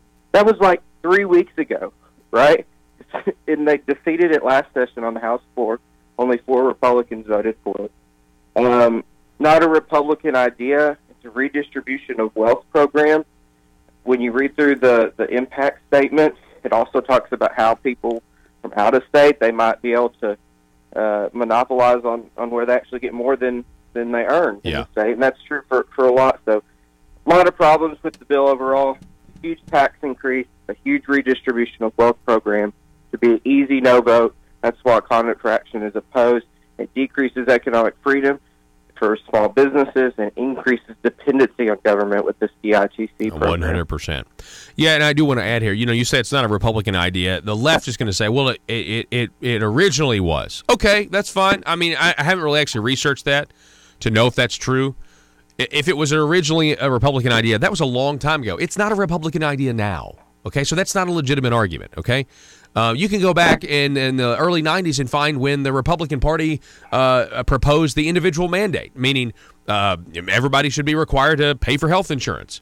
Thankfully, the Republican Party doesn't support that idea now because they understand that it's unconstitutional to force somebody to buy a product just for being alive. Anyway, we're talking with Josh Waters. Let's go to the last bill on the scorecard, Week 10 Conduit scorecard, SB 576. I've spent most of the show talking about this, Josh. What is this? Yep, so this is the bill that includes the internet sales tax. Passed overwhelmingly in the Senate yesterday. I think if I have to go back and check for sure, but I think only a couple of Republicans didn't vote for this in the Senate. There's actually seems like there's more pushback on how this is going to affect car washes than the average I know. Kenson, who's going to be paying more with internet. I know. It's so frustrating. Yeah. Oh, it's just like the House of Representatives 2 weeks ago. They $20 million for a stump fire that should be somebody else's fault, and we should be going after him or whoever the landowner is. And $20 million for the stump fire, no debate. And then they take 7 questions on if you rob flowers from a grave the second time, maybe that should be a felony, and that you thought that was the end of the world. It just doesn't make any sense. Anyway, they're more concerned with the car wash provisions of this bill than they are, taking what is, according to Conduit News analysis, Josh, $235 million more from the people, but they're only claiming, tell us about this, they're only claiming it's going to take $47 million from the people. Yeah, Paul, at the end of the day, I'm not sure how these numbers add up. So in 2017, when they came forward with the internet sales tax provision, DFNA did not put out any fiscal statement. The sponsors of the bill themselves estimated it would be $100 million to $150 million. Okay, that's 2017. 2018, the tax task force is meeting. They go through the process. They do the draft legislation for these remote sellers, and they come out with this fiscal impact statement saying $47 million total, $35 million to state. Well, now they've added language, Paul, that would include third-party sellers, marketplace facilitators. That is new language. It was not in the 2017 bill. It was not in the South Dakota bill that was upheld by the U.S. Supreme Court, and it was not in the draft legislation last fall. Even with that, they used the same fiscal impact of this $47 million total, $35 to the state. Paul, it just doesn't make sense. That was the big discussion point is, hey, we want to get these third-party sellers because that's going to be even more money. At the end of the day, what this bill does, it grows government at all levels, the state, the county, the city. People voted really recently, Paul, in Northwest Arkansas, over in Fort Smith, up in Greene County. They said no more taxes. Worthy causes, they say, we're taxed enough already. Find the money somewhere else. You have enough money, reprioritize it. This is a tax increase on the people and grows government at all levels. And there's no way around that. There's no way around that. And I don't know how. I have this session I have tried so hard to see the positives, call them out when I can.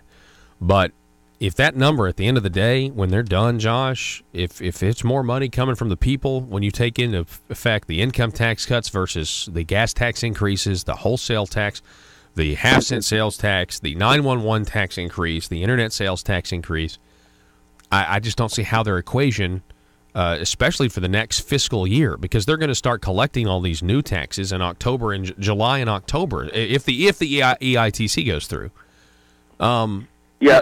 In this bill, Paul, to that point, this shows you how kind of ridiculous, in my opinion, this has gotten. There's an emergency clause on this bill, but only emergency is passing the internet sales tax. And they say that unless we pass that and implement it by July 1st, 2019, that there is a threat to the public's peace, health, and safety unless we pass this tax increase and implement it right away. Interesting. That's interesting. I wonder, man, I just kind of feel like we're in a budget crisis that no one wants to talk about. I've been saying it for a year and a half, or 2 years now. I think we're in a budget crisis. That's why they're coming back to the people for more and more money. I don't know if the people can survive this. I mean, I don't know if small businesses can survive in this climate. I mean, I definitely know the Trump tax cuts are helping a lot of people, but Arkansas, man, we got to get our act together. This is not sustainable when you're spending almost $8,000 a person to run our government versus the average of states around us are spending $5,000. This is just not sustainable. But so this bill, SB 576, it flew through the Senate. It's probably going to fly through the Revenue and Tax Committee tomorrow, out of the House, probably be on the floor. What you think if it gets out of the House committee, Josh? This will be on the floor. Internet sales tax on Wednesday or Thursday. Yeah. So if it runs today in committee and gets out, it'll be on the floor tomorrow. So now's the time. It's the last stand, I guess you could say, to stop the internet sales tax here in Arkansas. It also, like I said, includes marketplace facilitators, and Paul. at the end of the day, grows government, more money out of the pockets of Arkansas into the coffers. One more thing, though. I want to remind the House, they voted this down last time, right? They rejected it. And many of them might have rejected it because the sponsor admitted it was openly unconstitutional. The Supreme Court has now upheld South Dakota's law as constitutional. But this bill, Josh, right, is not the same as that law that was held constitutional, right? That's right. It includes the marketplace facilitator language. Now, the threshold requirements are the same. There's other parts that are the same, very similar. Okay, very similar. The reason this is probably not going to get voted down, maybe, is because they've added in corporate reform that's needed. So it's going to cut the corporate income tax rate, good. It's going to extend the net operating loss, good. But they've put that in. Last time, the internet sales tax was an up-and-down vote on the merits of this tax increase. Yeah. This time, it's put into a bill that once you get large corporations, involved in a bill, and it's going to fly by because they've taken two issues, a good thing and a bad thing, and put them together. Now that corporate income tax reform, though, when does that actually go into effect? Right, it doesn't go into effect immediately, does it? It's several years out. That's right. So the corporate tax income cut is a phase-in over 2 fiscal years. The net operating loss, there will be no fiscal impact until 2026. So under this bill, as written, this is a net tax increase in the first fiscal year. It doesn't become anywhere near net revenue neutral until 2023. And I would argue up until, that's using their numbers. I think if you look at the real estimate of maybe 100 to 150 million, it's not revenue neutral for 10 years. And that's assuming online sales kind of stay stagnant, which I think they're going to go up. So you're saying that if DFNA actually puts out a new fiscal impact statement, that this thing won't be revenue neutral for almost 10 years? I would argue that, Paul, because I think the true fiscal impact is closer to this 100 to 150 million. Take Little Rock, for example, right? This DFNA is saying 11.8 million total cities and counties increase. Little Rock, on their own estimate, one city in Arkansas is saying they'll get 10 million. They made that estimate 2017 and just last year based on actual sales and then applying the percentage of sales that are from online. So if you look at that number, 10 million just from Little Rock, and they're saying 11.8 for all cities and counties. But doesn't add up.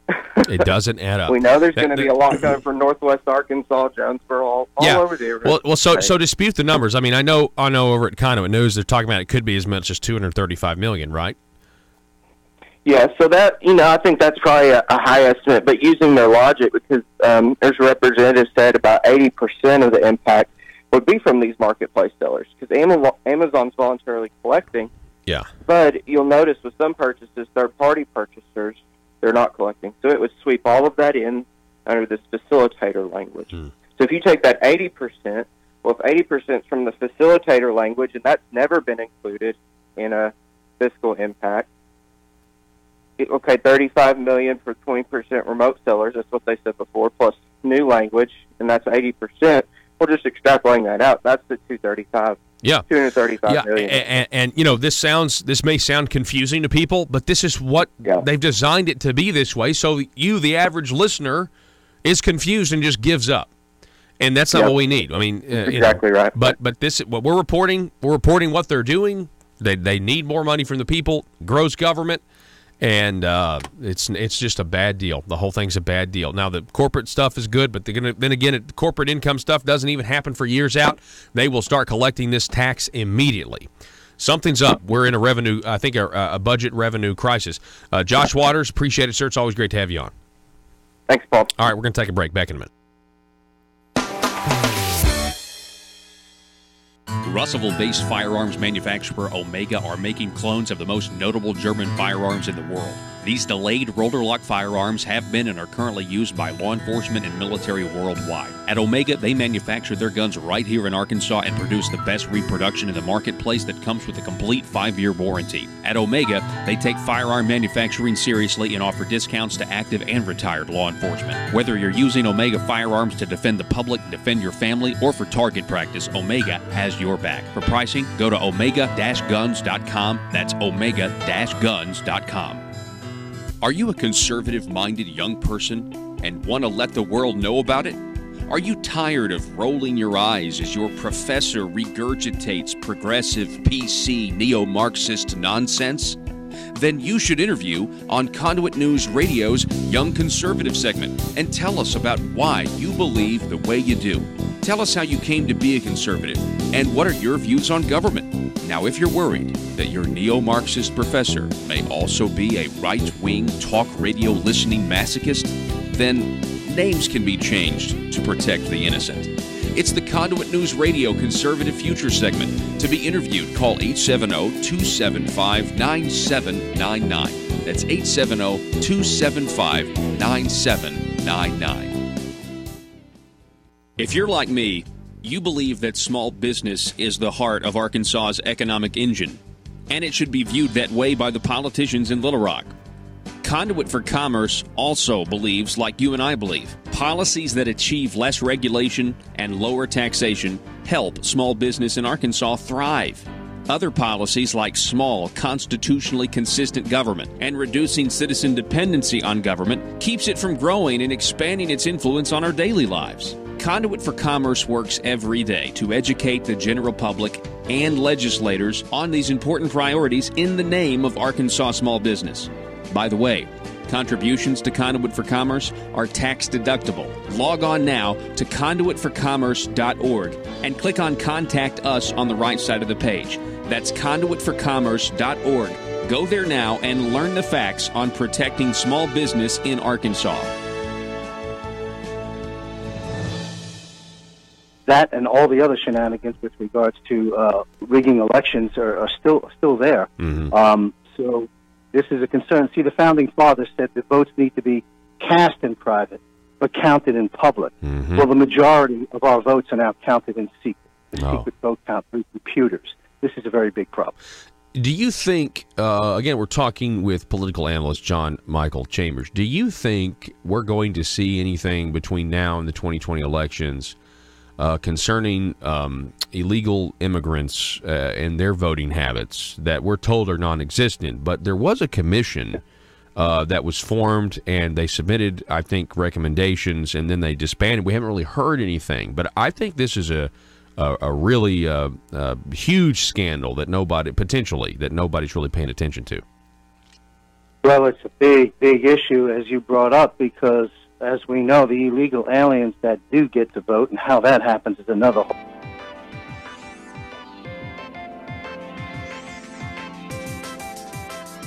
Conduit News Radio with Paul Harrell is building a liberty machine.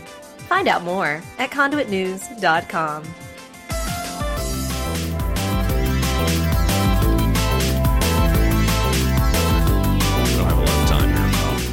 So, folks, there's a movie that is premiering nationwide on Thursday. It is called Unplanned. It's the story of Abby Johnson. I've heard Abby Johnson speak several times. She's been a guest on this program before. She was the youngest director of Planned Parenthood. She started as a POC technician, a product of conception technician, where you would viewer discretion or listener discretion, you would piece the baby back together because you want to make sure that you have all the parts, because you don't need anything left in the mother's womb, because that could cause infection and lead to the serious problems for the mother. Abby Johnson realized that what she was doing was murder, and she has an amazing testimony. She has toured the country, and the story Unplanned is a movie about her realization of becoming a Planned Parenthood director, all the way to seeing the light and realizing what she was doing was wrong. It's a fantastic movie. It's premiering across the country. Now, I understand it will be, I think there is a showing in Little Rock of this, but I got word here that, let me pull this up. I do know it's going to be in Jonesboro, too. One showing only on Thursday at 7 o'clock. If you're in the Northeast Arkansas area, tickets are available at calvarychapeljonesboro.org. So the church, Calvary Chapel in Jonesboro, they've rented out a theater. Great expense to them in an effort to show this. If you want tickets, they're $10 a person. Yes, I guess last week there were only 78 tickets left. As of last week, I don't have an update on that, but if you want to see this movie Unplanned, I'm telling you, if it's anything like her testimony, I've heard her in public. Her speeches are amazing. Her name's Abby Johnson. Again, the movie's Unplanned. It's showing in Northeast Arkansas. One night only at 7 p.m. March the 28th. If you want tickets, $10 a person, you have to go to calvarychapeljonesboro.org for more details. Folks, we'll see you tomorrow. I'm heading to the Marble Palace. Wish me luck or pray for me. Be safe.